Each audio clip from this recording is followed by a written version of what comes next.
বাজার করতে গিয়ে এটা আমার সাথে কি হলো, চলো তোমাদেরকে শুরু থেকে বলি। হাই, আমি Sudam, welcome to my new video. তো দিনটা ছিল শনিবার আর ওই দিন আমার কাজ বন্ধ থাকে। তো সকাল 8টার সময় বন্ধু আমাকে ঘুম থেকে জাগিয়ে বলছে চল বাজার করতে যাবো। আমি বললাম চল ঠিক আছে যাই। বাড়িতে এমনিতেই শুয়ে শুয়ে বোর হচ্ছিলাম, তাই আমি মানি পাস চেক করছি। আমার কাছে সামান্য অল্পই টাকা আছে, মাত্র 300 টাকাই পড়ে আছে, এটাই কাজ চালিয়ে নেবো। আর এই দেখো, এটা হচ্ছে গিয়ে আমার হ্যাপিনেস, মাই ফ্যামিলি, দাদা, আমি, বাবা, মা। এইসব কথা এখন আমি বাদই দিলাম, এখন আমি বাইক চালাবো। আর তোমাদেরকে একটা মজার বিষয় বলবো, তোমাদের দাদা এখনো বাইক চালাতে জানে না, মানে আমি এখনো বাইক চালাতেই জানি না। পিছনে যে আসছে ওরই বাইক, ওই চালাবে, ড্রাইভ করবে। আর আমরা তিনজন বেরিয়ে পড়েছি বাজার করতে যাবো। বাইক হাওয়াতে উঠছে না হাওয়া বাইককে উড়াচ্ছে এটাই বুঝতে পারছি না, কিন্তু বাইকের স্পিড আছে 100। তোমাদেরকে আমি একটা কথাই বলতে চাই, ভিডিও যদি ভালো লাগে তাহলে একটু লাইক কমেন্ট করে দাও।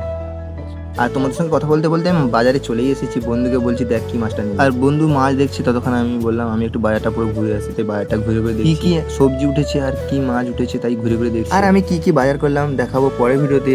আজকের মতো এতটুকুই, দেখা হচ্ছে নেক্সট ভিডিওতে, টাটা।